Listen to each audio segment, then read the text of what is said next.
2 മാസത്തെ നീണ്ട അവധിക്ക് ശേഷം സംസ്ഥാനത്ത് സ്കൂളുകൾ തുറന്നു. അക്ഷരമുറ്റത്തെത്തിയ കുട്ടികൾക്ക് ആവേശ വരവേൽപ്പ്. ഇടുക്കി ജില്ലാതല സ്കൂൾ പ്രവേശനോത്സവം ഇരട്ടിയാർ ശാന്തിഗ്രാം സർക്കാർ ഗാന്ധിജി ഇംഗ്ലീഷ് മീഡിയം ഹൈസ്കൂളിൽ നടന്നു. ഇടുക്കി MLA റോയ് കെ പൗലോസ് പ്രവേശനോത്സവം ഉദ്ഘാടനം ചെയ്തു. ജില്ലാ collector doctor Dineshan Cheruvattu IAS പ്രവേശനോത്സവ സന്ദേശം നൽകി.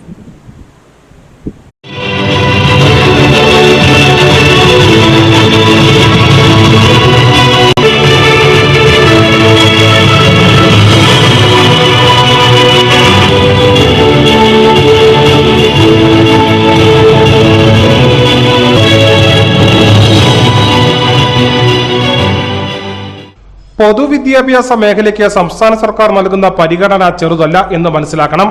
പൊതുവിദ്യാഭ്യാസ സംരക്ഷണത്തിലൂടെ നമ്മൾ ആഗ്രഹിക്കുന്നത് സമൂഹത്തിന്റെ എല്ലാ തുറകളിലും ഉള്ളവർക്ക് മികച്ച വിദ്യാഭ്യാസം നൽകി ഉയർത്തിക്കൊണ്ടുവരിക എന്നതാണെന്നും ഉദ്ഘാടന പ്രസംഗത്തിൽ റോയ് കെ പൗലോസ് പറഞ്ഞു. ഇത്തവണത്തെ +2 പരീക്ഷയിൽ ഇടുക്കി ജില്ല വിജയശതമാനത്തിൽ 1ാം സ്ഥാനം നേടിയത് വിദ്യാഭ്യാസ മേഖലയിൽ ഇടുക്കിയുടെ യശസ് ഒന്നുകൂടെ ഉയർത്തിയതായും റോയ് കെ പൗലോസ് പറഞ്ഞു. അപ്പോൾ പൊതുവിദ്യാഭ്യാസ മേഖലയ്ക്ക് ഗവൺമെന്റ് കൊടുക്കുന്ന പരിഗണന എന്ന് പറയുന്നത് ചെറുതല്ല എന്ന് നിങ്ങൾ മനസ്സിലാക്കണം. അതിനുവേണ്ടി ഒരുപാട് പണം മുടക്കുന്നുണ്ട്, ഒരുപാട് മറ്റു പ്രതിസന്ധികൾ അതിജീവിക്കാനുള്ള നടപടികൾ സ്വീകരിക്കുന്നുണ്ട്. അതെല്ലാം ചെയ്യുന്നത് ഈ പൊതുവിദ്യാഭ്യാസ മേഖലയുടെ സംരക്ഷണത്തിലൂടെ നമ്മൾ ആഗ്രഹിക്കുന്നത് നമ്മുടെ നാട്ടിൽ ഏതെല്ലാം തരത്തിൽ പ്രയാസം അനുഭവിക്കുന്ന ഒരുപാട് ആളുകളുണ്ടാവും. സാമ്പത്തിക പ്രതിസന്ധിയുള്ളവരുണ്ടാവും, സാമൂഹികമായ പിൻബല പശ്ചാത്തലങ്ങള് പലതരത്തിലുള്ള പശ്ചാത്തലമുള്ള ആളുകളുണ്ടാവും.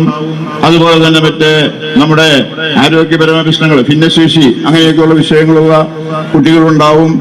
അങ്ങനെ ഈ വിവിധങ്ങളായ തരങ്ങളിലുള്ള പ്രശ്നങ്ങളൊക്കെ ഉണ്ടെങ്കിൽ പോലും അവരാരും പിന്തള്ളപ്പെട്ടു പോകാതെ അവരെല്ലാം ഒരുമിച്ച് ചേർത്ത് നിർത്തിക്കൊണ്ട് അവരെല്ലാം വേണ്ട പിന്തുണ നൽകിക്കൊണ്ട് പൊതുവിദ്യാഭ്യാസ മേഖലയിലൂടെ അവർക്കെല്ലാം വേണ്ട കരുത്തും ശക്തിയും നൽകുക എന്നുള്ളതാണ് സർക്കാരിന്റെ സമീപനം എന്ന് പറയുന്നത്. ആ സമീപനമാണ് നമുക്ക് ഏറ്റവും ഗുണകരമായിട്ടുള്ളത്. ഇത്തവണത്തെ ഇടുക്കി ജില്ലാ സ്കൂൾ പ്രവേശനോത്സവം ഇരട്ടിയാർ ശാന്തിഗ്രാം ഗാന്ധിജി സർക്കാർ ഇംഗ്ലീഷ് മീഡിയം സ്കൂളിൽ വെച്ചാണ് സംഘടിപ്പിച്ചത്. വിപുലമായ രീതിയിലുള്ള പ്രവേശനോത്സവ ചടങ്ങാണ് സംഘടിപ്പിച്ചത്. രാവിലെ സ്കൂളിലെത്തിയ എല്ലാ കുട്ടികൾക്കും അധ്യാപകരും അനധ്യാപകരും ചേർന്ന് സമ്മാനങ്ങൾ നൽകിയാണ് സ്കൂൾ അങ്കണത്തിലേക്ക് സ്വീകരിച്ചത്. തുടർന്ന് സ്കൂൾ അങ്കണത്തിൽ പ്രത്യേകം തയ്യാറാക്കിയ വേദിയിൽ പ്രവേശനോത്സവ സമ്മേളനം നടന്നു. ഉടുമ്പൻചോല MLA അഡ്വക്കേറ്റ് സേനാപതി വേണു ചടങ്ങിൽ അധ്യക്ഷനായിരുന്നു. ഇടുക്കി ജില്ലാ collector doctor Dineshan Cheruvattu IAS പ്രവേശനോത്സവ സന്ദേശം നൽകി. ഇടുക്കി ജില്ലാ വിദ്യാഭ്യാസ deputy director Geetha PC, Idukki ജില്ലാ പഞ്ചായത്ത് അംഗം ഷൈനി സജി, ഇരട്ടയാർ ഗ്രാമപഞ്ചായത്ത് പ്രസിഡന്റ് രജനി KA, ഗ്രാമപഞ്ചായത്ത് vice president Reji Elippulikkattu, Kattappana AEO Rajasekharan C, school PTA president Shine Joseph, പ്രധാന അധ്യാപിക സുനിത റാണി TS, ത്രിതല പഞ്ചായത്ത് അംഗങ്ങൾ, വിവിധ രാഷ്ട്രീയ കക്ഷി സംഘടനാ നേതാക്കൾ, സ്കൂൾ PTA അംഗങ്ങൾ തുടങ്ങിയവർ നേതൃത്വം വഹിച്ചു. News bureau, Kattappana.